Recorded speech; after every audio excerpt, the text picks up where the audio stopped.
Sorry about the cutoff, you know. Alright, next card. If you already see it, then here it is. Electromagnetic Turtle. I mean, this guy, his attack points were lower and stuff, but his defense points are higher, which makes sense, though. But his effect is way incredible, so... This guy, like, during an opponent's battle phase, sorry. His quick effect is activated. Like, you can banish him from the graveyard to negate the attack. Which makes sense. Like, every card negates the attack or end the battle phase. Like, Battle Fader or Karibo. But this guy, he can also negate the attack by banishing him to the graveyard. So, looks pretty cool. I like this guy. I like this card. Alright, next one. Breaker, the Dark Magical Warrior. Man, this is like the bulkier version of Breaker, the Magical Warrior. But in dark. Because even though the original Breaker was red, but this Breaker is all black and stuff. Let's read his effect. If this card is normal summoned, you can place 2 counters on it. If this card is Pendulum summoned, place 3 counter spells. 3 spell counters on it, and it gains 400 attack points for each spell counter on it. Man, that's interesting. I mean, it makes sense though. I mean, you can also remove one spell counter from this card, and then target one spell or trap card on the field, and then destroy it, which makes sense, even though that's similar to Breaker's second effect, for which I forgot to mention about a few minutes ago just now. So, I mean, this guy looks really cool. Alright, next one. I know this video is going to be long and stuff, and please be advised, because this video is going to be very long. I'm not going to lie. Because we got like around 30 cards. I don't know. We got Scapegoat. This guy is like these guys are like the embodiment of Scapegoat, because even though Scapegoat was a quick play spell, you know, summon sheep tokens, but this one's different because Scapegoat can, like, he has a flip effect, so you can special summon any black sheep tokens, any number of black sheep tokens, which is really cool. Even though the problem is it has like zero attacks and defense, which is pretty messed up for a card that, at least, but seems pretty cool. So, whoa, Arima, the Wicked Warden. You can discard this card, add 1 layer of darkness from your deck to your hand. You contribute 1 dark monster and then draw 1 card. Man, this guy looks... Oh, wow, he looks cool and stuff.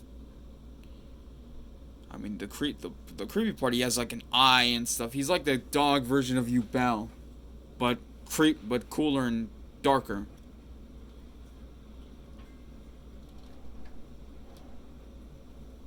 I mean, excuse the background noise because there's like a weather report going on, and we all know it's like there's like a dust storm going on, so you'll have to excuse that, unfortunately. So sorry about the commotion, people.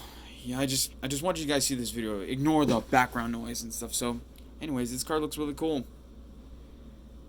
He has like 1,700 attack points. At least his defense point is 0. Makes sense.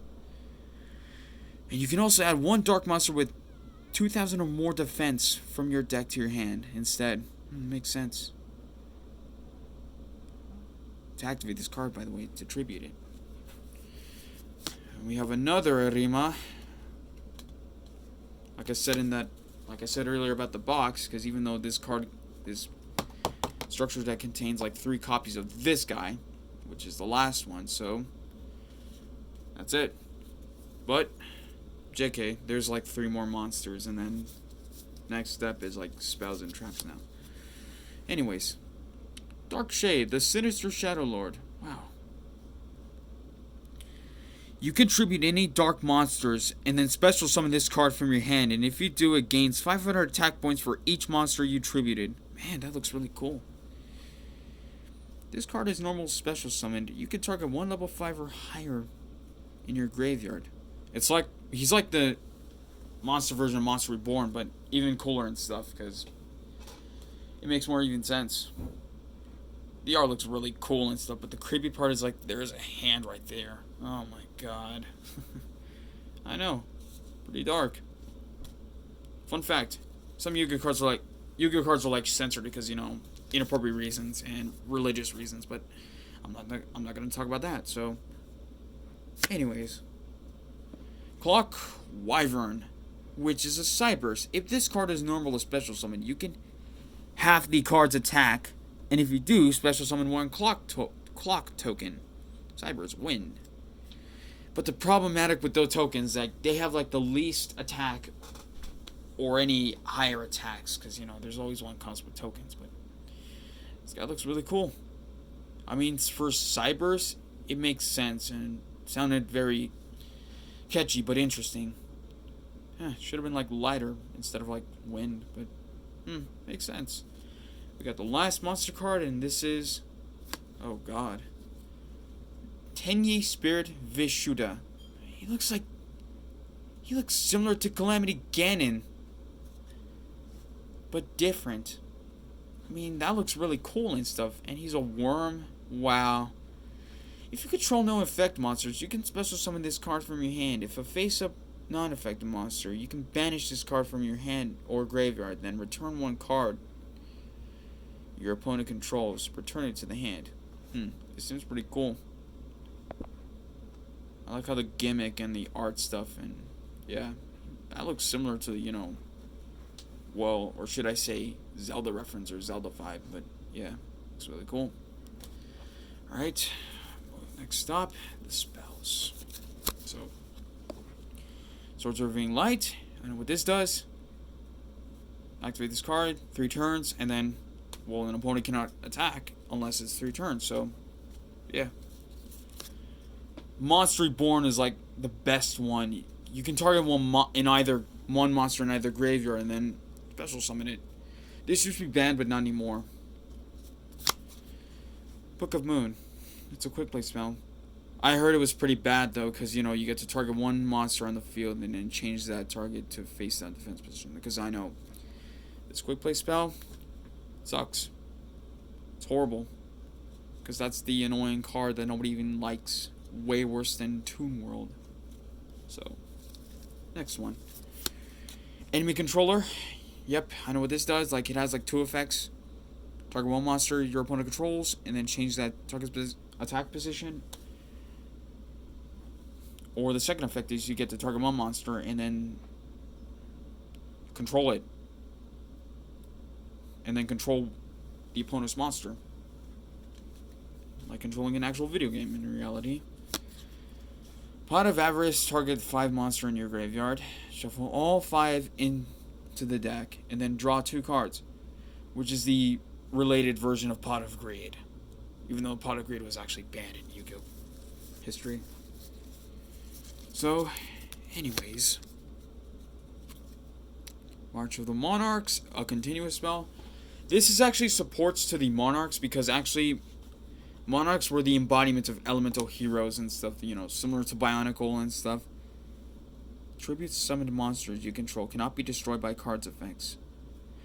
Which is similar to, you know, Magician's Defense, I think? I don't know.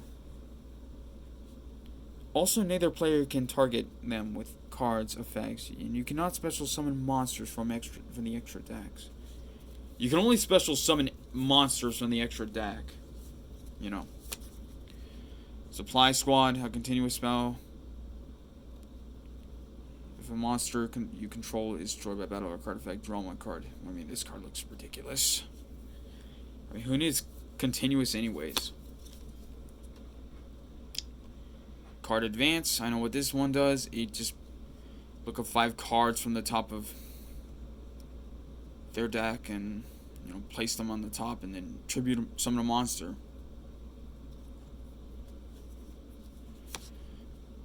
the true name. Declare one name. Excavate the top of your deck, and if it's a declared card, add it to your hand, and then you add to your hand, or special summon one divine monster from your deck. Otherwise, send it to the graveyard. Also, fun fact: this is actually the hand of Pharaoh Atem, which is his true name. Spoilers if you haven't seen Yu-Gi-Oh! Season 5. Yeah. Anyways. One-time passcode. At least we got the sheep token right there. Summon one security token. That looks stupid. Really? Just... Oh, its attack points looks cool. Never mind. I guess I take that back. It looks pretty cool. Yeah, I take that back for calling it stupid. Sorry about that. Layer of Darkness. Man, it's a field spell. That monster looks... I mean, he does look like Gandora, but not even close. Wow. All face of monsters on the field becomes dark. Damn. And I'm not going to read it all, because, again, I told you that. Well, you can also special summon Torment tokens. Well, as many Torment tokens, by the way, which looks really sick. Last spell card is Draw Fate. Because even though we get, I think it could be Yugi's hand, and then we get to see like a glimpse of Dark Magician, Exodia, and Blackluster Soldier. Yeah, this card looks really sick and stuff. Anyways, last thing is trap cards. So Mirror Force, one of the most iconic trap cards in Yu-Gi-Oh! History, and you get to, and of course, I know what it does. When an opponent declares an attack, destroys all monsters on their fields. Not only one, more than one, which is like, it can either be 5 monsters, 3, and that's it, you know. It's not more than, it's just more than one, not one at least. Because it, you know, again, this card can destroy all monsters on the field. Yeah, I play that card all the time.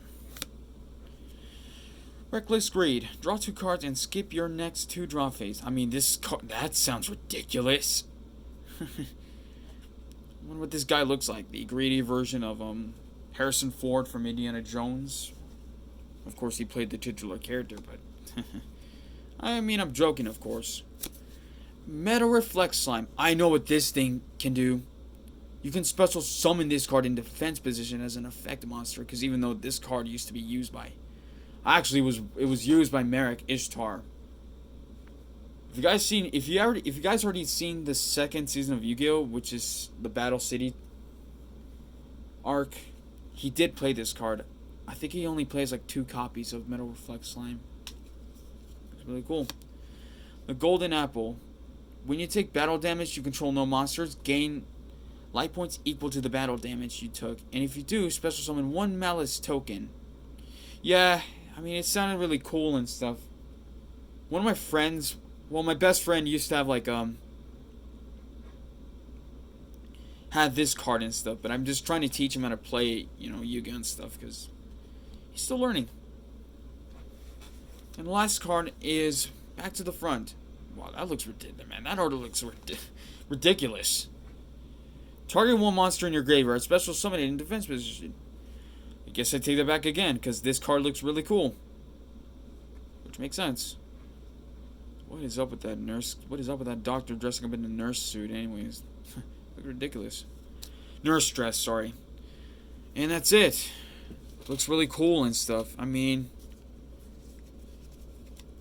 Man, this looks really awesome and stuff. And the next thing I want to review is the playmat. Which again, I've already showed you in the box, so... Here it is. Sorry about the camera angle. Sorry about the camera angle, people. Alright. It's there. Here it is.